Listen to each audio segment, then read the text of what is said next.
The story so far. A machine is something that helps you use your energy more effectively. One of the simplest machines is the inclined plane, which allows you to trade increased distance for decreased effort or force.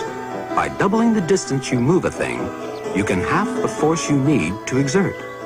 And now, the lever. If you're sitting on a teeter-totter, looking for someone to teeter-totter with, and then a big fat guy comes along, what do?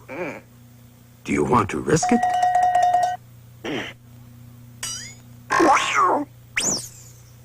Now, there's an easy way you could have avoided that. Two easy ways, in fact. You could have either have asked the fat guy to move nearer and nearer to the middle of the teeter-totter until you balanced. Or else, you could have made a little adjustment to the teeter-totter before he sat down on it. And then, you would also have balanced. Both methods really boil down to the same thing. You see that support the teeter-totter is resting on? Well, scientists have a fancy word for that. They call it a fulcrum, which is simply Latin for a support or pivot. Anyway, whether the fat guy moves himself closer to the fulcrum, or whether you move him closer to the fulcrum by moving the teeter-totter, the result is the same. The distance between him and the fulcrum becomes less than the distance between you and the fulcrum. And that's the secret of successful teeter-tottering with people heavier than yourself.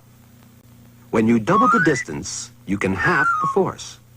This is true whether you're using an inclined plane or a teeter-totter. Only we should stop calling it that, because when we use it to make work easier, it's really another sort of simple machine.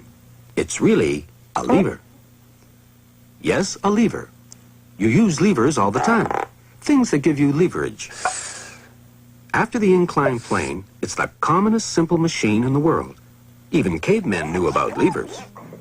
Not to mention old Archimedes in ancient Greece, who was actually the first person to state the principle of the lever. The longer the arm of the lever to which force is applied, the less that force need be. In fact, he got so excited about this one day that he said, "Give me a fulcrum on which to rest, and I will move the earth." That may have been taking things a bit too far, but at least you now know enough to go down and apply Archimedes' principle of the lever to your teeter-tottering.